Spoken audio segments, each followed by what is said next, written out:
Ассаламу алейкум, урматтуу телекөрүүчүлөр. Сиздер жаштар жана поэзия аттуу темада сөз кылып атабыз. Биз менен бирге болуңуздар. Анда жаштардын оюн уксак. Келгиле жаштар. Силерде агайларга суроолоруңар болсо, сунуштар болсо. Мен 3-курста теологиялык коллежде 3-курста окуйм. Атым Мадина. Эми буга чейин айтып атасыздар, баарыңыздар эле динге чейин мындай сүйдүм, күйдүм деген ырларды жазыңыздар да. Эмне себеп болду ошо дин жөнүндө жазышыңыздарга? Мен жүрүп баягы силерге окшоп бойго жеттим да, ойго жеттим, тойго жеттим дегендей заман бурулду. Советтер Союзунун убагында коммунист болдук. Алардын буйругун аткардык. Замандын жүгүн көтөрдүк. Анан эми мынагы 26 жыл болуп калбадыбы? Бул демократия деген шардананын келгенине. Ошондо ушул демократияны биздин кыргыздар көтөрө албай койду. Чынында көтөрө алган жок, ушу кезге чейин көтөрө албай келе жатат. Ошондуктан мындайча айтканда демократия делесе ар ким билген богун жеп калды. Ушундай бир абдан айтып атат. Ушул мындай ыплас доор келди десек болот. Аны силер сезбесеңер да, силердин ата энеңер сезип жүрөт. Бийлик башындагылар сезип жүрөт. Таза адамдар сезип жүрөт. Ошондуктан бизге мисалы мен ошол бул хадистерди которгондон кийин ойлонуп бир күн отуруп Куранды деле бир которуп көрөйүнчү. Кандай болор экен деп эч кимге айтпай отуруп алып, анан бир 5-6 жыл болду го, бир көп эле аракет кылдык. Анан кийин элдин алдына чыктык.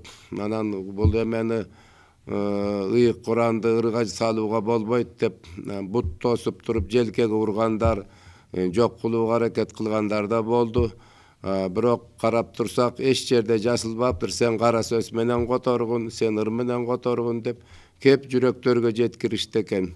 Анан эми Курандан мен абдан чоң үлгү алдым. Мына биздин бу кандай десек, бу макалдарыбыз, лакаптарыбыз бүтүндөй келе аткан. Ушунун баарын эле бизге чейин ата энелерибиз окуган экен Куранды, чын айтканда жеткирген экен болдокелер. Ошо макал лакаптардын баардыгы эле Курандан алынган экен. Негизинен ошону мен байкадым. Негизинен ушундай алынып бар да, мааниси, маңызы. Мисалы, мынакей 45-сүрө окуп көрсөңөр болот. 15-аят. Ошол мен ошол ойдон калтырдым. Бизде кандай айтылып жүрсө, ошо ойдон калтырдым. Жакшылык кылсаң да өзүңө, жамандык кылсаң да өзүңө, жата калып түкүрсөң кайра түшөт көзүңө. Мына ушундай маанидегилер аябай, ушундай аябай көп экен да. Бакара сүрөсүндөн биринчи эмесинде көрүп атасыңар, биринчи эмесинде Куран чындык, бул туура жол, корккондорго Кудайдан, шек күмөнсүз жалганы жок кылайган. Мен ушундан баштадым сөздү. Анан кийин ушул көп молдокелер ушуну окуп алып туруп туура жазган дейт. Бул Куран чындык, бул туура жол, корккондорго Кудайдан, шек күмөнсүз жалганы жок кылайган. Муну ушун менен баштадык Куран. Рахмат. Жаштардан мынакей биз эми жыйынтыктоо бөлүгүнө өтсөк, урматтуу, биздин ошол 20 минуттан тегерегинде убактыбыз калды. Эми жыйынтыктап мынакей бүгүнкү темабыз жаштар дагы эмне дейсиңер? Балким эртең ушул агайларыбыздын ырларынан билесиңерби? Ырларынан, эмнелеринен таанышсыңар, алардан айтып берсеңер да болот. Келечектеги ошол пландар боюнча дагы айтып өтсөңөр болот. Агайлардын бир сынынан өтсөңөр да болот. Кубат агай, анда баягы сиз көбүнчө ушул биздин маданиятыбызга өтө чоң, азыр Арабаевди аралап көрсөк дагы окшойду. Ичинде баягы сиздин баягы макал лакаптарыңыз мындай кыска нуска таамай жазылып турат да. Ушул нерселерден дагы бир аз жаштарыбызга, элибизге бир айтып берсеңиз. Ыйманнамадан окуп берейин. Бөөнүн баркын чөлдөн билесиң, төрөнүн баркын элден билесиң. Çapandın uzunu çaranın keneni jakşı. Көл жээгинде көрүнгөн көчүктүн уяты жокпу дейт пляжда. Айдаганың уй болсо, абийирди сөзүң аз болор. Укканын баары жаңылык эмес, унуттурганын баары карылык эмес. Тегирмендин ташы тегеренгени, теңирдин ырыскысы себеленгени. Жараткан жер бетине жамгыр менен жан киргизет. Жамгырдын ар тамчысынын эсеби бар, жалбырактын да жерге түшүү кезеги бар. Чымын менен чымчыктын санын тең салмакта кармаган Аллага шүгүр. Жан баштан тарткан устуканыңды кантейин, жан башың жабылбаганын кантейин. Мергенчи менен кербенчи кеңселерде отурбайт кеңселерде. Жаназа намаз жай намазда окулбайт, жайда катка жалаң ээр токулбайт. Жарык дүйнөдө алдыңдан тосооруң болсун, жарыктан өткөндө аркаңда кошооруң болсун. Атаңды көзү барда мураа кыл, көз өткөндө Кудайдан тилеп дуа кыл. Кыйшыкты түзөйүн деп сындырып алба. Кеп жебес келинден сактасын, керим сен ургат эгинден сактасын. Кымыздын төгүлгөнү кор болгону, кыргыздын бөлүнгөнү кордолгону деген. Ерлан мырза, сиз дагы ушул мынакей ырларыңыздан дагы ушул бир кошуп токуп жаңырларыңыздан бир берсеңиз. Жашоо бул тайгак кыя, бийик табан, жан болбос мүдүрүлбөс буюкпаган, чынында табанга жол сала билсең, чырагым курчайтанда ырыс жалаң. Катаал жол, бороон боздоп шамал жула, кай бирде калууң мүмкүн караңгыда, басынбай, чаалыкпай да жөнөй бергин, бакыттын туу чокусу алалдыда. Өмүр бул оңой эмес аңдаганга, өр жолдо мүдүрүлбө, тайгаланба, жүзүңдөн сүйүнүштү көрөлү биз, жүрөккө ыйман нурун парда карма деген экен.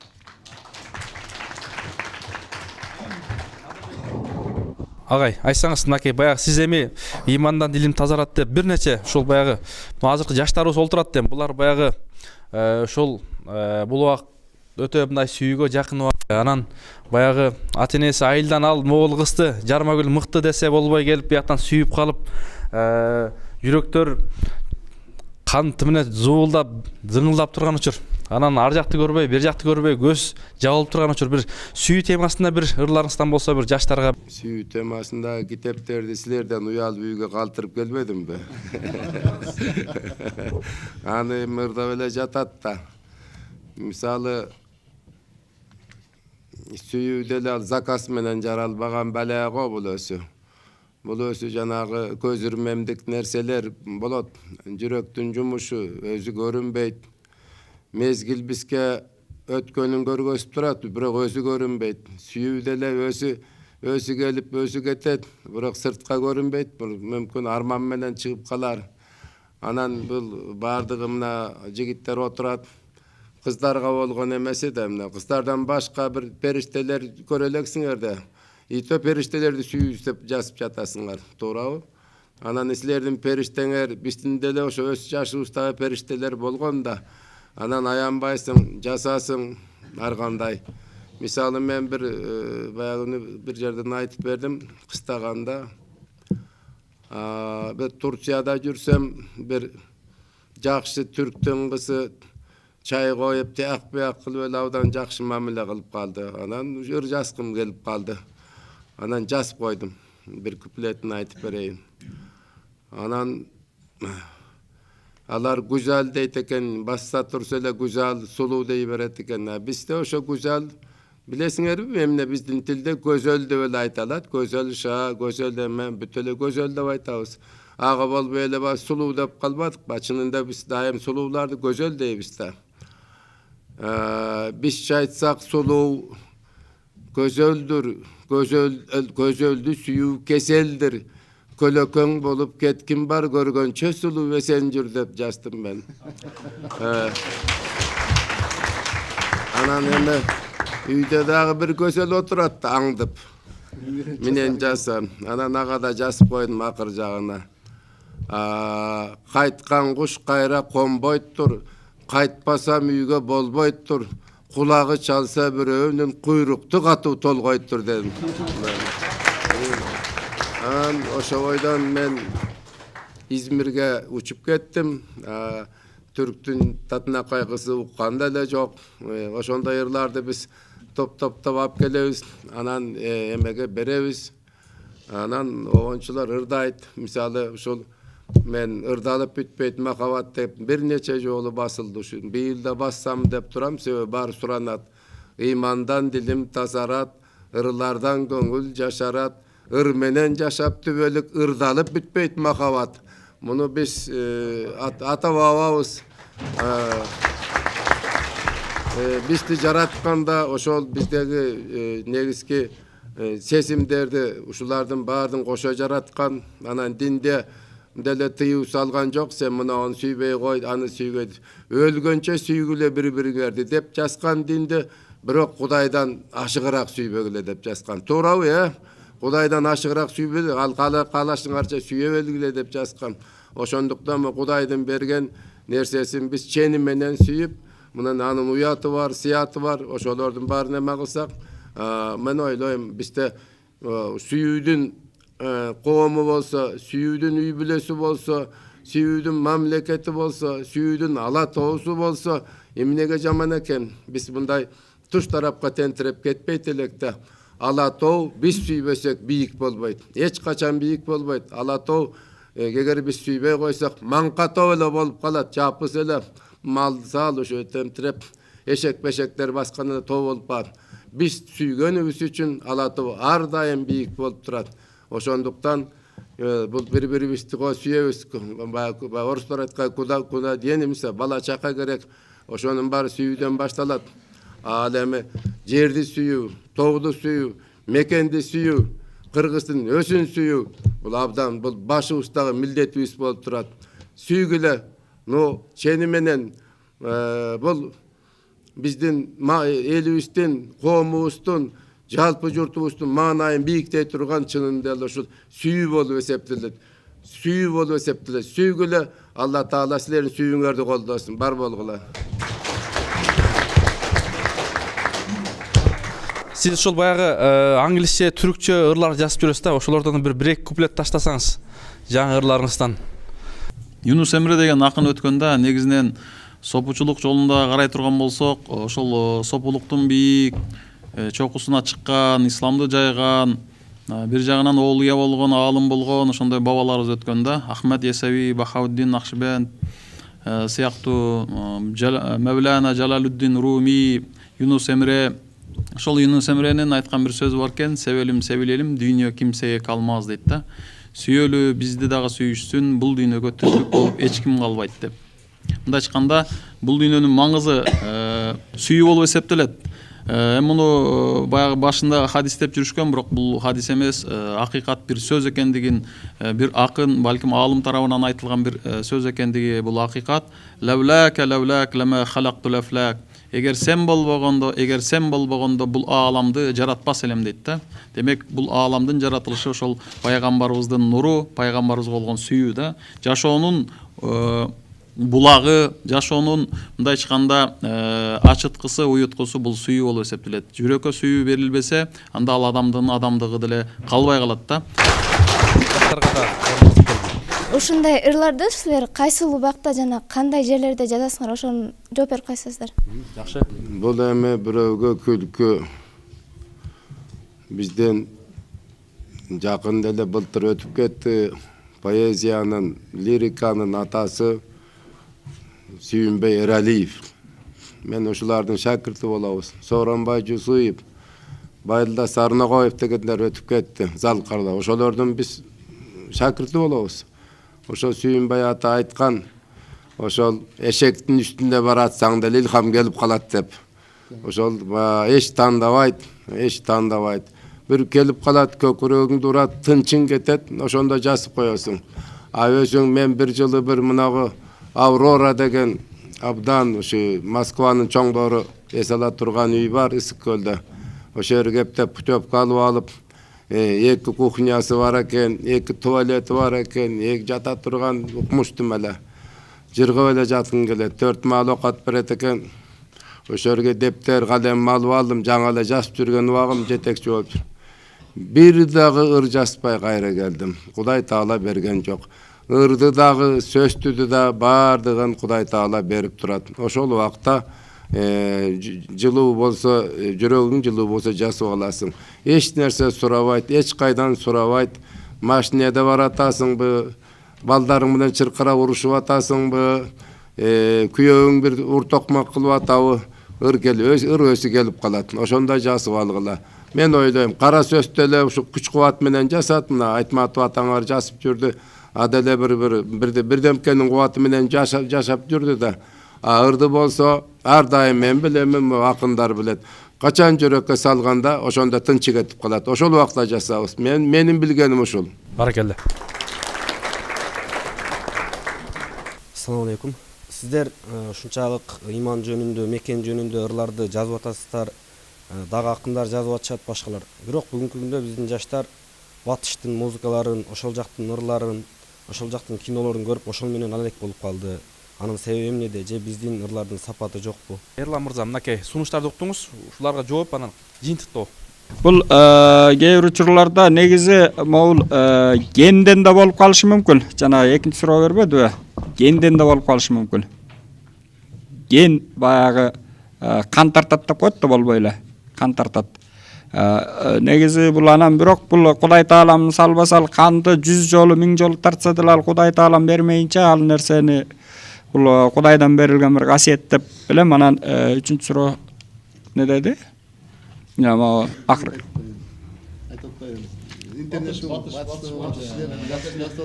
Бул оору. Ал оору. Мен ачык эле айтам, оору деп. Мода кубалап кетмей деген оору бар бизде.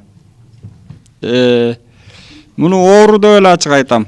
Негизи Кыргызда Бул оорун эмне менен дарылаш керек?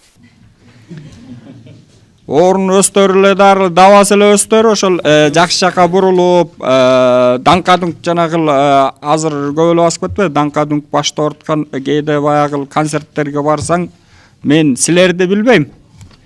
Мен мисалы үчүн ошондой концерттерге барсам башым ооруп кайра чыгам. Ошон үчүн андай бекер алып барса да барбайм. Мен мындай улуттук музыка, фольклордук музыканы жана мисалы үчүн аккордеон менен ырдалган ырлар, же болбосо комуз менен ырдалган ырлар, же комуздун күүлөрү, кыяктын күүлөрү, сыбызгынын чоордун күүлөрү деген сыяктуу концерттерге барбасам, анан жана эстрада даңкылдак дүңкүлдөк дегендерге мен көп деле бара бербейм. Кээде баягы кыйбас досуң болуп калып айла жок барбасаң, көп учурда мен андайларга бул негизи азыркы жаштардын оорусу болуп калды. Кыйбас андай деле досуңуз болсо керек деп, мындай жанагы маданиятка, адабиятка көбүнчө чөйрөгө жараша болот го, достор дагы. Жыйынтыктап берсеңиз, Эрлан мырза. Жыйынтыктап кетерим жана акыркырды окуп коеюн. Эңсеп турам деген ыр жана апам жөнүндө дебедиби? Агайыным агыл төгүлү, агартышып турат сөөгүмө, атаганат кемчилентсе да, апакемдин ыйык мээриме.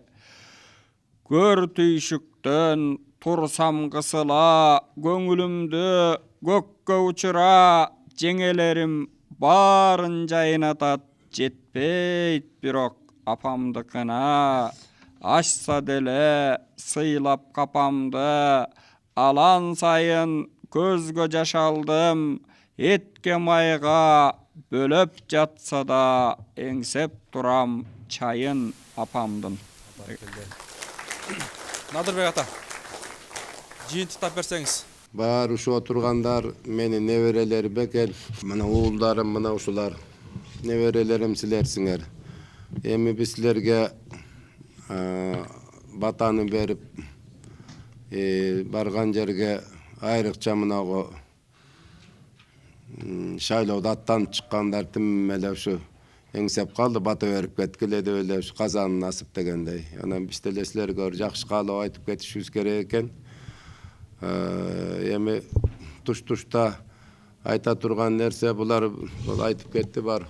Бир гана силерге окуш керек экен да. окубасаңар болбойт экен. Дайым окуш керек экен. Ушу жалаң эле институт программасын окубай, адабиятты окусаңар, анан ушу бүгүнкү теманы өзүңөр эле чечип ала турган экен. Поэзия деген ушул экен да. Мен мурдагы күнү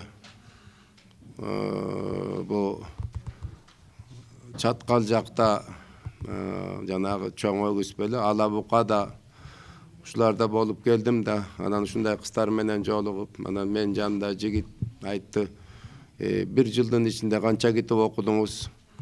6 айдын ичинде канча китеп окуңуз? Сүзүлүп кыздар отурат 5-10. Бирөө дагы бир китеп окубаптыр. Таптакыр окубаптыр. Анан кийин бардыгы орустар айткандай жакшы упитанный экен. Көрсө медресе бекер окат берет экен, илгеркидей кылып кичине даярдайт экен, кесиптиге даярдайт экен. Анан мен айттым: эми китеп окубасаңар, силерди ачка койсоңор мүмкүн китеп окуйт эле дедим. Мамлекет минтип ынтыктырып тойгузуп койгон экен, силер китеп окугаңар ошол. Мен айттым: ушуларды ачка эле коюп койгулачы. Мындай айтканда тим эле туу куйругу бир кучак, тим эле толук кыздар мынакей китеп окубайт экен. Мен силерге айтып келдим ошолордун.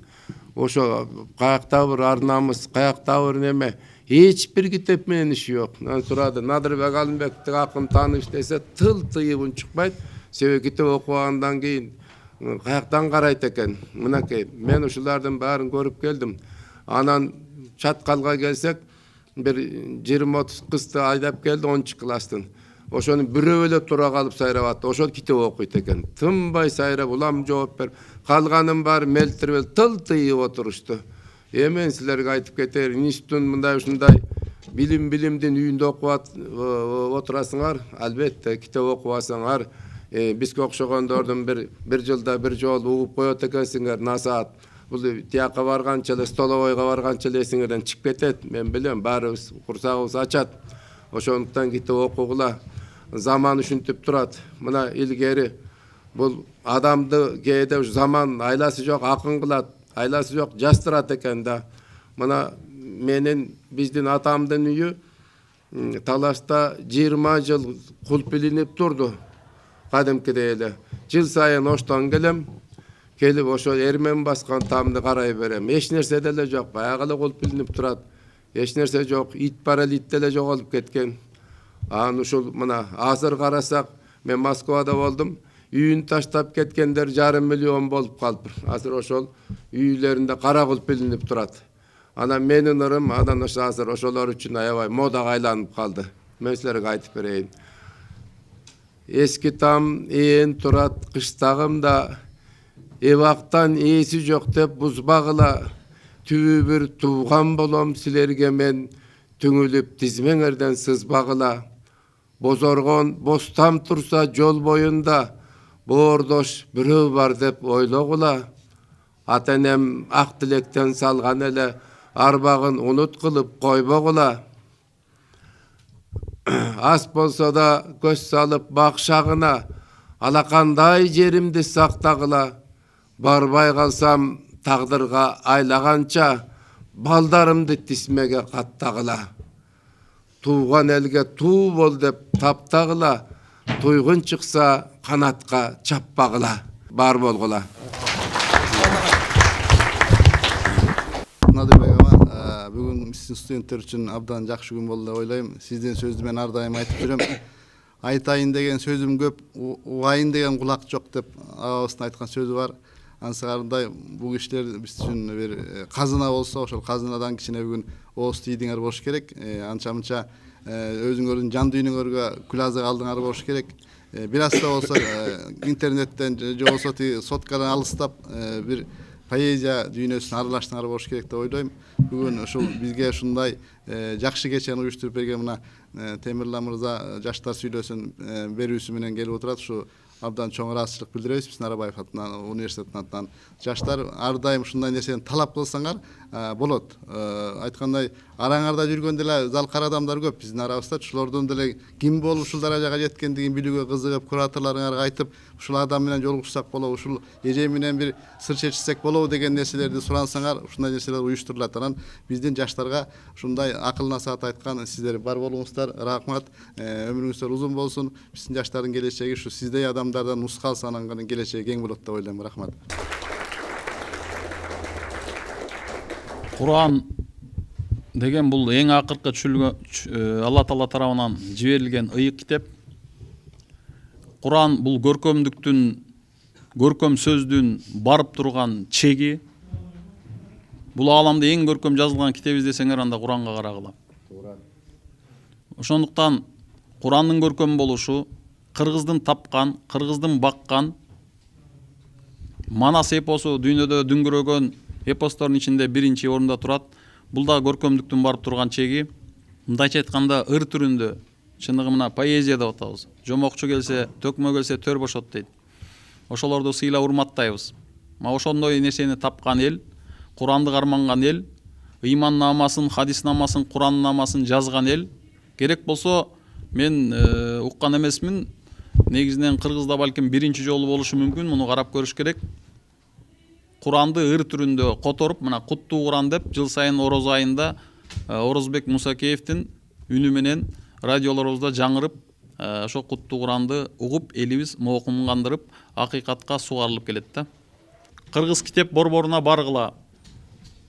Бийиктик плюста иштеп аткан Айгүл эжеке менен дос болгула. Мына ошолор менен таанышып, китептерди көп алып, көбүрөөк окугула.